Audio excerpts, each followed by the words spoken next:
Hello and welcome back, ladies and gentlemen, to the Core In-Clan Tournament Season number 2. We're now in the semifinals and we're going to have two Terran players for this first semi. So, spawning in the top left as our red Terran player, representing, of course, Core, it is NotTrulyEvil. NotTrulyEvil was promoted this season to Masters, which is just incredible. He was so close to reaching Masters League, and now finally did it. Is it Masters? Or it's Master League, right? It's not Masters League. So he reached Master League just recently, and is just super good. But let's see if his opponent can take him down. Spotting in the bottom right, also representing Core. What a coincidence. It is SudO. Not too sure on who SudO actually is. I've never seen him in game, or he's just changed his name recently.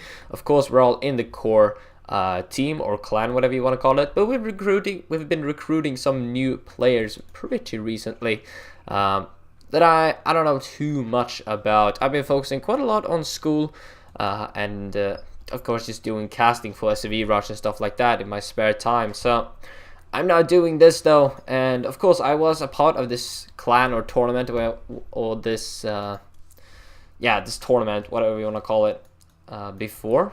But of course, since I'm pretty bad, I got eliminated super quickly, so now I'm just doing the casting instead. So right now they're both opening up with a 12-12 as to what it looks like.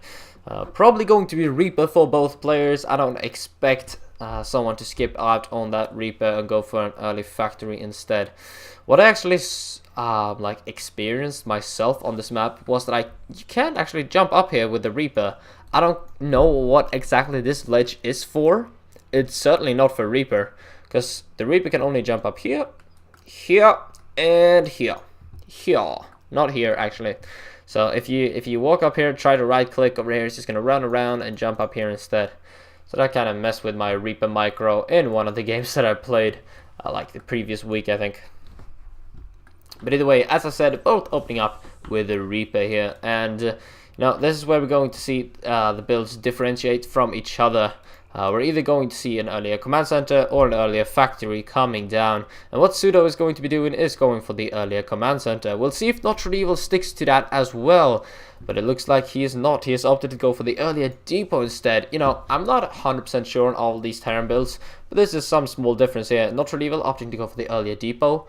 He might want to go for some more units here, and no, just kidding, he's dropped the command center. Okay, cool, that was completely wrong. Nice stuff. But yeah, as I said, Terran builds isn't my strength really. When I play Terran and Zerg, I just a nice pickup by this Reaper. When I play Terran and Zerg, I just try to make the units that I always see, like whenever I watch other people play these races. So they're both actually going for some identical builds here. Of course, NotTrulyEvil did have his command center down here delayed by just a few seconds. But SudO, can he go for the trap with the SVs? Nope, NotTrulyEvil not fall for it. Instead, going into the natural. Can he get a cancel off? It does look like it. Do we have music enabled? Yeah, music was enabled. So, I'm going to actually bump that up just a slight bit here. That's so low. That's for when I play. I like to have it a bit louder whenever I do casting. So, beautiful overlay here. We can see that 2 SVs were actually killed right there. So, in the work skill tab, 3 in total from NotTrulyEvil have been killed. With these 2 Reapers, gonna get some more harassment done. Getting 1 more SV for his efforts.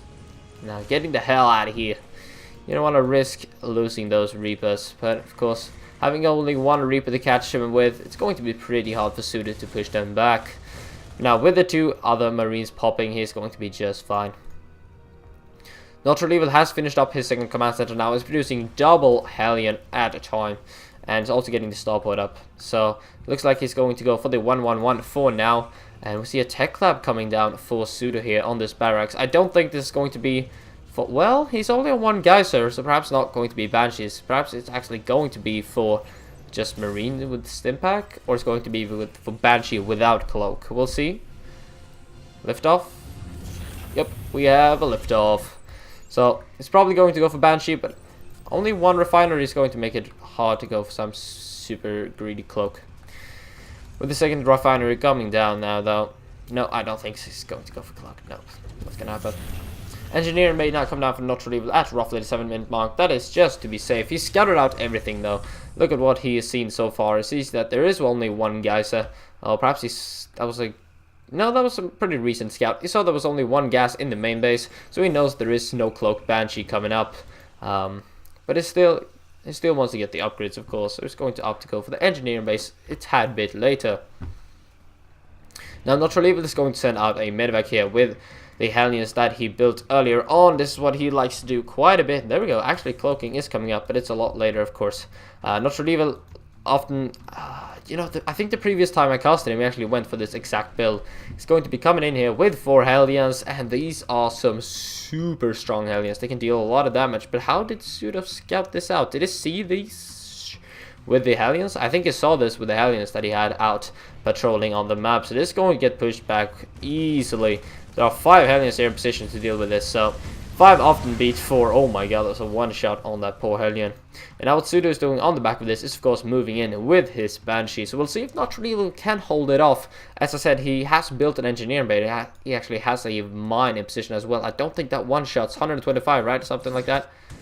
Ooh, no, it doesn't one-shot that Banshee, but it's super low in HP. It is 125 damage. And there it goes. It just dies to one Viking shot without dealing any damage at all. Look at this. All the health bars are non-existent. So beautiful. So neither NotTrulyEvil or SudO got any damage dealt with that, with their kind of harassment that was about to take place. So they're both going to be relatively even from here on out. Of course, NotTrulyEvil didn't actually lose his entire tech. Whoops. He only lost like 1 Hellion, I think, and he actually killed 2 Marines in the process. So I do have to say that NotTrulyEvil is a bit in the lead here. As you can see, he's lost a bit less in this game. But a big Hellion run by is going to take place, but they're taking a lot of damage from that bunker. NotTrulyEvil is pulling a few SVs off the line. Can they trap these Hellions? Nope, not going to try to trap them with the SVs. He's lost 5 SVs so far, but a lot of Hellions have gone down as well. I don't know if this is enough damage. There we go, 6 or 7 SVs now have fallen. And the last Hellion falls as well. Back to the units lost. It was 700 to 350 before that push took place, and now it's 1600 to 900. So we can see that that would definitely play out in NotTrulyEvil's favor. So what is SudO going on the back of this? He's got the 3rd command center coming up. Is the 3rd command center out for NotTrulyEvil? Nope, nothing. So this is going to be a 2-base push from NotTrulyEvil. I actually forgot about these. There we go. This is definitely going to be a 2-base push, and we'll see if SudO can hold it off. I think he's going to get +1 armor or something like that, or just go for this huge doom drop that he just loaded up right here, right now. So he's got 3 full medevacs with 2 tanks, a few Hellions moving out right now. SudO's got a nice scouting going on here with the barracks though, and what has he got? He's got turrets, 2 turrets. That's not going to be enough, and he's got this tank in the main base though, which is going to be great. He also spots this. He spots it all. This is looking fantastic for SudO. He's going to be able to position his entire non-existent army. What? Armor supplies 24 to 46. He hasn't even got an army, even though he knows about this push happening.